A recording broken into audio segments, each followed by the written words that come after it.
Alright, naakat ka rito. Siyempre, ahawak po dito sa gabay para hindi matumba. Habang naghahakbang. Tapos pagdating doon, so meron pa rin. Kasi Para sa tao, para sa pamilya. Gumagawa ng bahay kahit walang sweldo. Sablading umaasa ng konting paghango. so yeah, good morning mga ka-alright. Isang magandang umangat pinagpalang araw na naman sa atin lahat. Makulimlim na panahon. Ayan. So dito naman tayo sa sa bahay ni Talin gagawa mga ka-alright. So kahapon doon tayo kala kwarto ni Palawan. So tinapos yung papalitadahan doon, ginawa ng hamba sa simento yung kwarto. Yan, at yung nakaraan ay tapos ko ng bubungan with insulation mga ka-alright. So dito siya Paloy, ginagawa niya to. Kaya tapos niya yung release dito. Alright.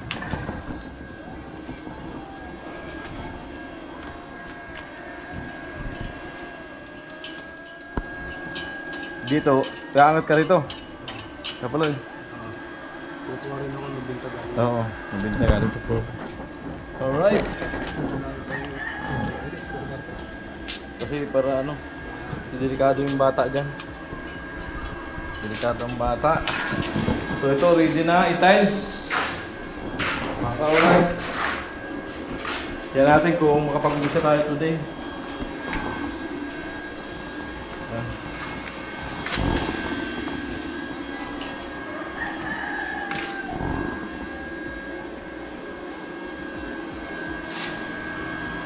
Hanapin ko yung isang martilyo.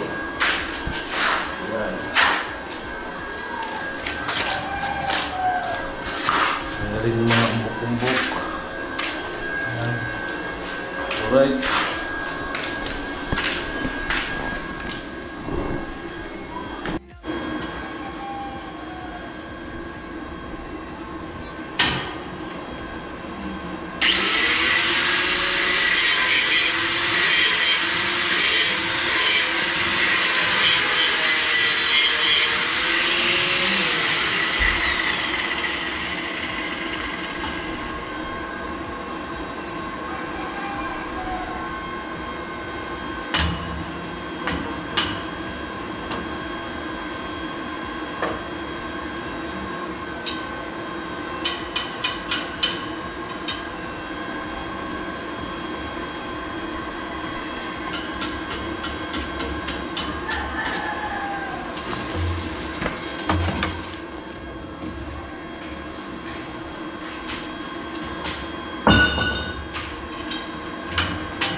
Venetian.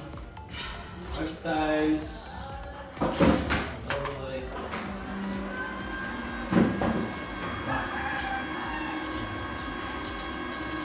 Tayo.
Kaya po lalagyan ni Kapuloy ng ano dito, tubo kayo na.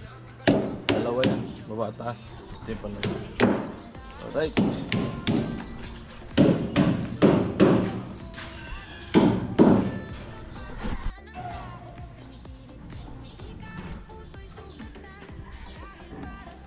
Patay.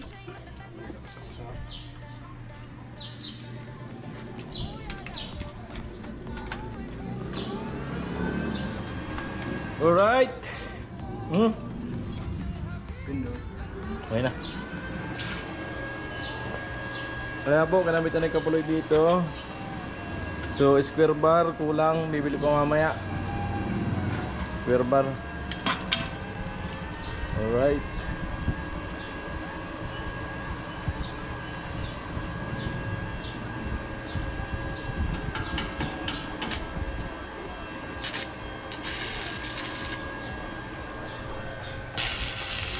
Yan po yung pagkakat niya. Yan. Awal ko may bubong to bahagya. Ay, ganda eh. Lupit ng landing. Ambol na. Lupit ng landing talaga. Iwas laglag.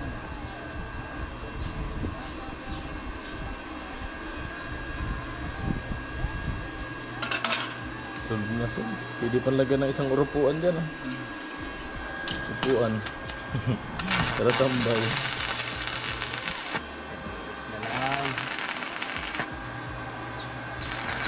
Piraso na lang, matapos na ang grills.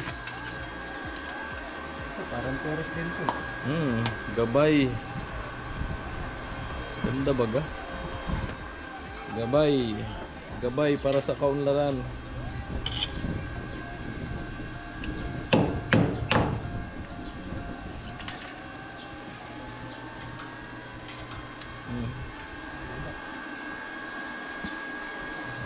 Taas may kakabit yung isa. Alright, sa baba. Tapos ang kulang na lang ay spare bar. Kulang na. Pabili mamaya. 2 piraso. Spare bar. Ano yun, gis?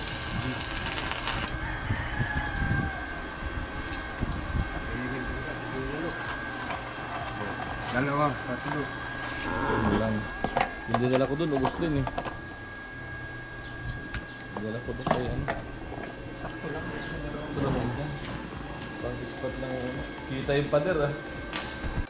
Isunod yun. Kaya sunod. Sunod o kaya carbon. Kaya po, pangalawa na yung kinabit. So, bali, pag nakabit yan, hinto muna. Bibili pa mamaya ng ano, spare bar. Kaya po magiging ano niya. Yan, pakita ko sa inyo dito. Yung pag-akyat ba? Yan o. Yan. Yan. Simulan natin sa baba. Para makita nyo. Ayan o. Tama yung tsura niyan. Alright, naakyat ka rito. Siyempre, ahawak po dito sa gabay para hindi tumba. Habang naghahakbang. Tapos pagdating doon, so mayroon pa rin. Kasi iwas laglag tayo sa mga bata sa kaya. Para safety. Alright.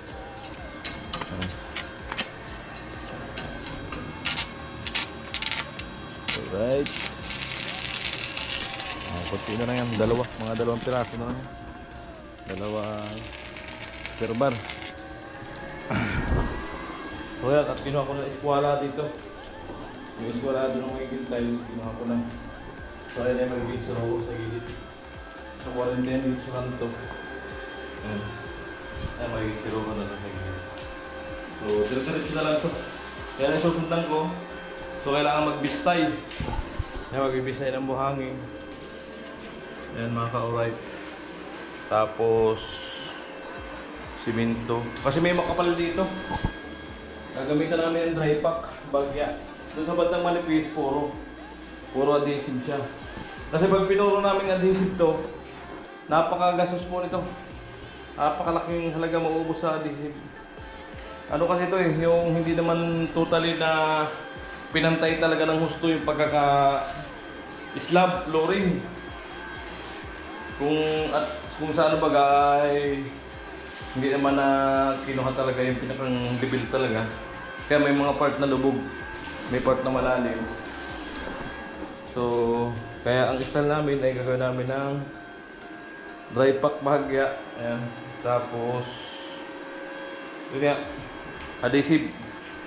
Ang gagawin ko, yung lusaw na adhesive, yun ay papangilalin ko. Ayan, pangilalin. Gawin natin ang paraan, kaya naman yan. Alright.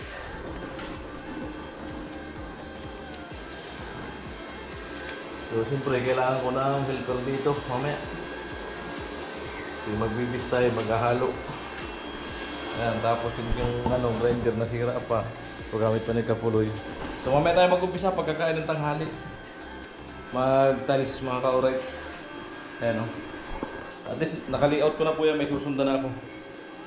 Madali na sundan yan. Dire-diretso na yan hanggang doon. Hanggang doon yan. Dire-diretso na yan mga ka-alright. Siyempre dito sa bungan, magiging zero na yan dito. Ayan. Madali na yan, pag naumpisa ng isang piraso yan, dire-diretso na po yan. Madali na pag-tiles. Mahirap lang kasi sa umpisa yung kukunin mo siya kung saan siya naaayon. Ayan o, katulad dito. Ayan yung magiging tansit niya, diretso. So medyo nagkaroon lang ng problema sa pader. Ano kaway. Dahil kinunang point dito ng diretso sa labas naman ito. Yan, sa labas. Diretso yan doon. So yan ang susundan namin dyan sa labas. Yan, kasi dyan naman, siruho naman talaga yan dyan. Magiging siruho kasi diretso lang may bungad ng pinto. Alright. Amo? Sunog yun. Kaya sunod. Sunog o kaya carbon. Kaya po, pangalawa na yung kinabit. So, bali, pag nakabit yan, hinto muna. Bibili pa mamaya ng ano, square bar. Kaya po magiging ano niya. Yan, pakita ko sa inyo dito. Yung pag-akyat ba? Yan o. Yan. Yan. Simulan natin sa baba. Para makita nyo. Ayan o. Yan ang itsura niyan. Alright, naakyat ka rito. Siyempre, ahawak po dito sa gabay para hindi matumba. Habang nagdahakbang. Tapos pagdating doon, so mayroon pa rin. Kasi iwas laglag tayo sa mga bata. Saka yan. Para safety. Alright.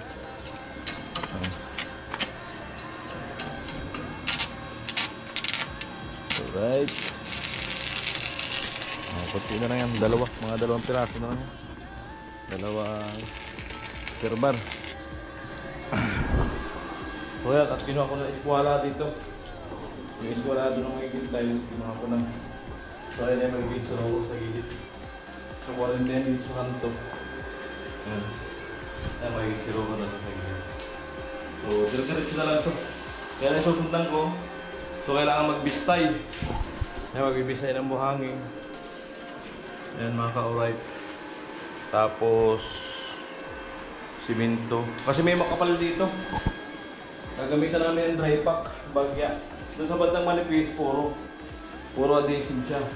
Kasi pag pinuro namin adhesive to, napakagastos po nito. Napakalaking halaga maubos sa adhesive. Ano kasi ito yung hindi naman totally na pinantay talaga ng husto yung pagkaka-slab flooring. Kung sa ano bagay, hindi naman na kinuha talaga yung pinakang level talaga. Kaya may mga part na lubog, may part na malalim. So, kaya ang style namin ay gagawin namin ng dry pack bahagya. Ayan. Tapos, yun nga, adhesive. Ang gagawin ko, yung lusaw na adhesive, yun ay papangilalin ko. Ayan, pangilalin. Gawa natin ang paraan, kaya naman yan. Alright.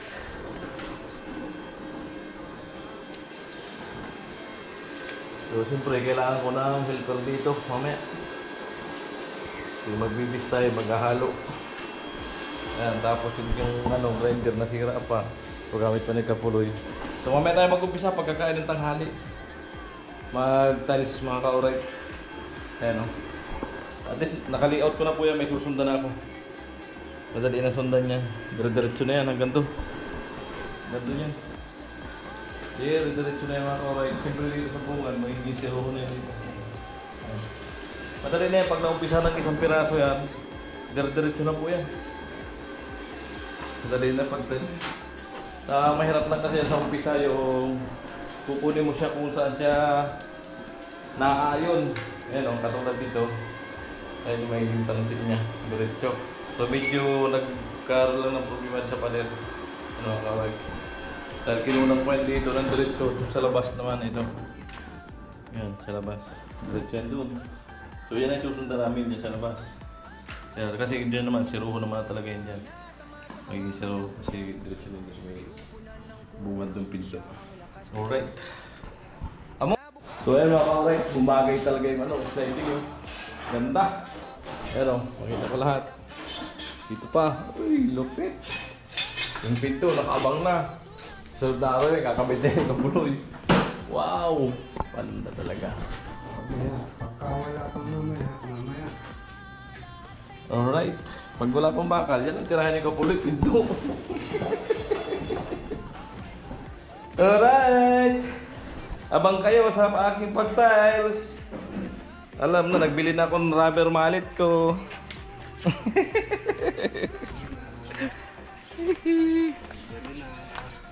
Tapos na. Yan, dito pa. Ay, ganda na. Ay, sana ka na lang. Dito pa sa kabila. Ay, lapit talaga. Ang dito lang po na ikabit ay yung sa CR. Ayan. Bali, hindi kasi magka-obra. Ay, tingnan niyo po yung ano. Ayun, oh. Puro ano kasi. Ayan. Nag-aagawan ko saan pupunta yung kanto.